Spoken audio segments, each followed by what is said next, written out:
جگہ پہ مجلس امام حسین ہو رہی ہے، اسی وقت اذان کی آواز آ رہی ہے، یہاں پہ مومن ڈیسیژن نہیں لے پاتا کہ امپورٹنٹ کیا ہے، موسٹ امپورٹنٹ کیا ہے۔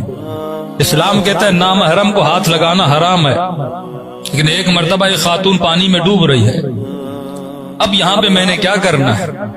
ایک مرتبہ میں نماز مصلی پہ ادا کر رہا ہوں، دوسری طرف ایک مومن ہے جس کو اٹیک آیا ہے یا بیمار ہے یا اس کی بیوی کو ہاسپٹل جانا ہے، میں کہتا ہوں نہیں آپ 15 منٹ ٹھہر جاؤ، میں اپنی نماز ادا کر لوں پھر آپ کو لے جاتا ہوں۔ یہ جو غلطیاں ہم کرتے ہیں کہ انسان ڈیسیژن لینے میں کہ میری زندگی میں اس وقت امپورٹنٹ کیا ہے، موسٹ امپورٹنٹ کیا ہے، یہ غلطی صرف آخرت میں نہیں، یہ غلطی اپنی مادی دنیا میں بھی ہم کرتے ہیں۔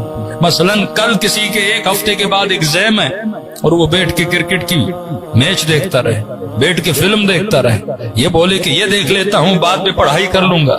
جب تو زندگی میں امپورٹنٹ ان موسٹ امپورٹنٹ کی پہچان کو بھول جاتا ہے تو دنیا میں بھی ناکام رہتا ہے، آخرت میں بھی ناکام رہتا ہے۔ حسین نے خط لکھا، حبیب ابن مظاہر تیرا مولا تجھے بلا رہا ہے۔ اس نے بیوی کو آزمانا چاہا، کہ حسین نے خط لکھا ہے کروں تو کیا کروں؟ بیوی نے کہا یہ بھی پوچھنے کی بات ہے، نبی کا نواسا بلا رہا ہے، تو سوچ میں پڑا ہوا ہے، کہا اللہ کی بندی میں تیرے ایمان کو آزما رہا تھا، کہیں ایسا نہ ہو شوہر کے جانے پہ تو ناراض ہو جائے کہ اگر میں مرد ہوتی تو میں بھی حسین کی مدد کے لیے مجھے ختم ہونا چاہیے۔ لیکن مردوں کو دفن کرنے کے بعد خواب کے عالم میں اپنے مرحومین کو جب دیکھتے ہیں تو یہ دلیل ہے جسم اور تھا روح اور تھی، جسم جدا ہو جاتا ہے روح باقی رہ جاتی ہے۔ آسان سی مثال دوں، اگر میں اپنے ہاتھ کو اوپر کر رہا ہوں اور آپ سے سوال کروں کہ ہاتھ اوپر جا رہا ہے یا کپڑا اوپر جا رہا ہے، آپ کہیں گے مولانا دونوں اوپر جا رہے ہیں، لیکن سوال یہ ہے کپڑا ہاتھ کو اوپر کر رہا ہے یا ہاتھ کپڑے کو اوپر کر رہا ہے؟ تو آپ کہیں گے ہاتھ کپڑے کو اوپر کر رہا ہے۔ تو اس کپڑے میں حرکت ہے، کس کی وجہ سے؟ ہاتھ کی وجہ سے۔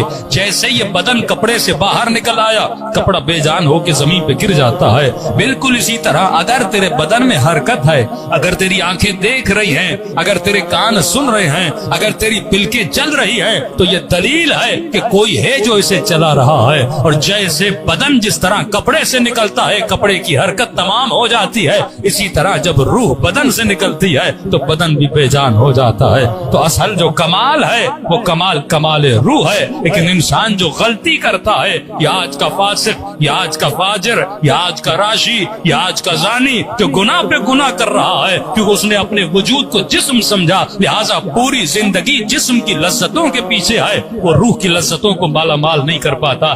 آج میں نے کہا سب سے زیادہ خودکشی کہاں پہ ہوتی ہے؟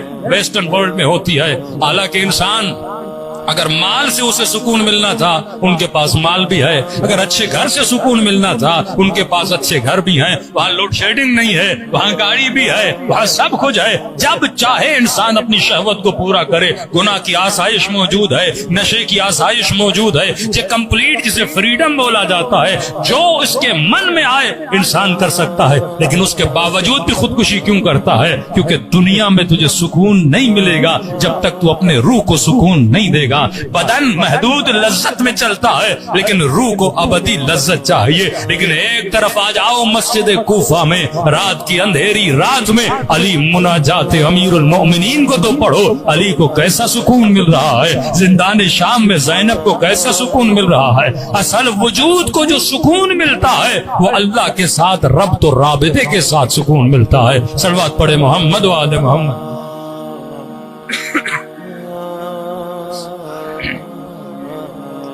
تو ہم نے عرض کیا جب تک خود کو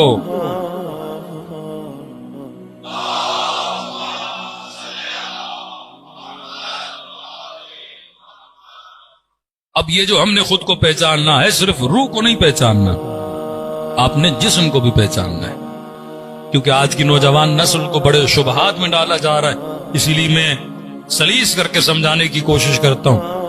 میں نے کہا یہ جسم آپ دیکھ لیں، اس جسم میں خدا نے کتنا نظم رکھا ہے۔ اس دن میں نے کہا کہ یہ کانوں کی کروٹیں کیوں ہیں؟ اگر کان ہتھیلی کی طرح صاف ہوتا تو سائنسدان کہتے ہیں کہ انسان کو پتہ نہ لگتا کہ آواز رائٹ سائڈ سے آ رہی ہے یا لیفٹ سائڈ سے آ رہی ہے۔ پیچھے سے جب کوئی آپ کو آواز دیتا ہے نا کہ فلاں صاحب، آپ سمجھ جاتے ہو کہ آواز کہاں سے آئی ہے، سیدھے طرف سے یا الٹے طرف سے، کہاں سے آواز آ رہی ہے. کہ اگر خدا کانوں میں یہ کروٹ نہ رکھتا، کان ہتھیلی کی طرح سیدھے ہوتے، آواز تو آتی پر پتہ نہ لگتا کہ آواز آ کہاں سے رہی ہے. ہاں؟ اس نے آپ کی آنکھوں کے اوپر بال رکھے. کیوں رکھے؟ تاکہ فوراً پسینہ آتا ہے وہ آنکھوں کو اذیت نہ دے. پھر آنکھوں کی حفاظت کے لیے پلکیں رکھی، کیونکہ آنکھ سب سے نازک ترین وجود ہے. اس نے آنکھ کے پانی